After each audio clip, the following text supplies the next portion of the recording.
নমস্কার বন্ধুরা, সীমাজ রান্নাঘরে তোমাদের অনেক অনেক স্বাগত। আশা করি সবাই খুব ভালো আছো। দেখো, আজ আমি নিয়ে এসেছি আর একটা নতুন রেসিপি, মাশরুম কারি বা মাশরুম মশালা। তাহলে চলো ঝটপট কিভাবে এটা আমরা ঘরে বানাতে পারি সেই রেসিপিটা এখন তোমাদের সঙ্গে শেয়ার করি। মাশরুম কারি বানানোর জন্য দেখো আমি এখানে নিয়ে নিয়েছি 2 প্যাকেট মাশরুম। এই মাশরুম কিন্তু শরীরের জন্য খুবই উপকারী, শরীরে অনেক রোগ প্রতিরোধ ক্ষমতাও বাড়িয়ে তোলে। তাহলে প্রথমে আমি এই মাশরুমগুলোকে ধুয়ে দেখো 2 টুকরো করে কেটে নিয়েছি। দেখতে পাচ্ছ তোমরা, এইভাবে এটাকে কেটে নেবে। এরপর এটাকে আমি গরম জলে মিনিট 2 মতন একটু ফুটিয়ে নেব। দেখো কড়াইতে আমি গরম জল করে নিয়েছি। এবার এর মধ্যে মাশরুমগুলো দিয়ে আমি এটাকে মিনিট 2 মতন মিডিয়াম ফ্লেমে ফুটিয়ে নেব। দেখো 2 মিনিট মতন ফুটিয়ে নেওয়ার পর এটাকে আমি এবার একটা ঝুড়িতে ঢেলে ঠান্ডা হতে দেব। ততক্ষণ আমি এই মাশরুম মশলার জন্য কারিটা বানিয়ে নেব। দেখো কড়াইয়ে আমি তেল দিয়ে নিয়েছি। তেলটা গরম হয়ে গেলে এর মধ্যে আমি কিছু গোটা মশলা দেব। প্রথমে আমি এর মধ্যে দিয়ে দিচ্ছি একটা তেজপাতা।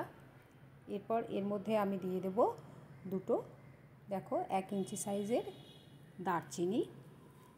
এই দুটো একটু ভাজা ভাজা হয়ে গেলে এর মধ্যে আমি দিয়ে দিচ্ছি দুটো এলাচ। মশলাগুলো থেকে যখন খুব সুন্দর একটা গন্ধ বেরিয়ে আসবে তখন এর মধ্যে আমি দিয়ে দেব একটা বড় সাইজের পেঁয়াজ।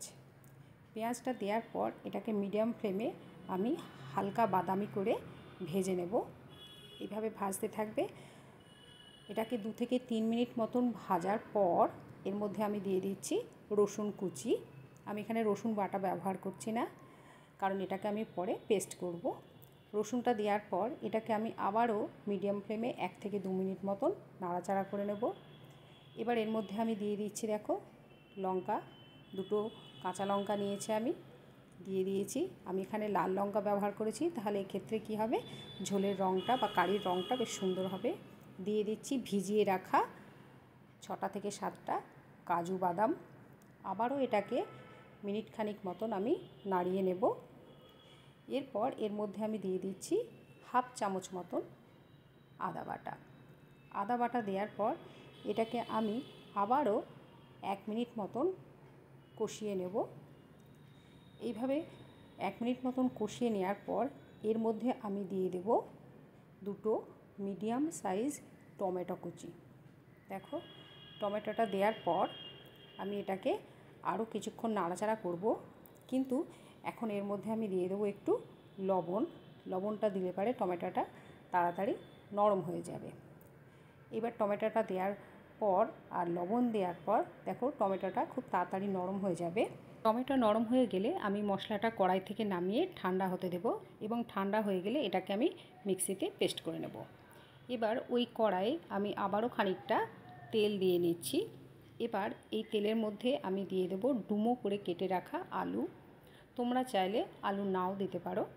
দেখো আমি এখানে একটা মিডিয়াম সাইজ আলু নিয়েছি। এই আলুটা আমি এবার কড়াইয়ের মধ্যে দিয়ে একটু ভেজে নেব। এটাকে আমি লালচে করে ভাজবো। আলুটা কিছুক্ষণ ভেজে নেওয়ার পর এর মধ্যে আমি দিয়ে দেব দেখো সেই গরম জলে ফুটিয়ে রাখা মাশরুমটা দিয়ে আমি এটাকে আবারও খানিকক্ষণ নাড়াচাড়া করে নেব। দেখতে পাচ্ছ এইভাবে কিছুক্ষণ নাড়াচাড়া করে নেওয়ার পর আমি এর মধ্যে দিয়ে দেব কিছু গুঁড়ো মশলা।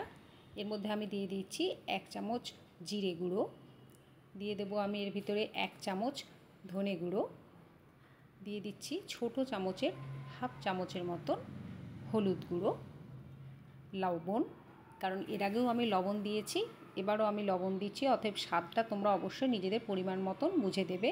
দিয়ে দিলাম 1 চামচ কসুরি মেথি। এবার এই মশলাগুলো নিয়ে আমি এই মাশরুমটাকে খুব ভালো করে কিছুক্ষণ কষিয়ে নেব।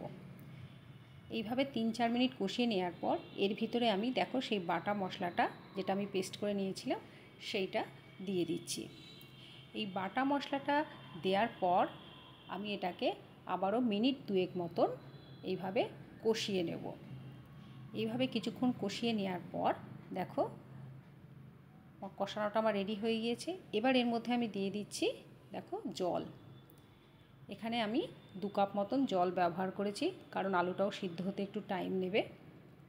এবার এটাকে আমি ঢাকা দিয়ে মিনিট 5 মতন মিডিয়াম ফ্লেমে রেখে দেব।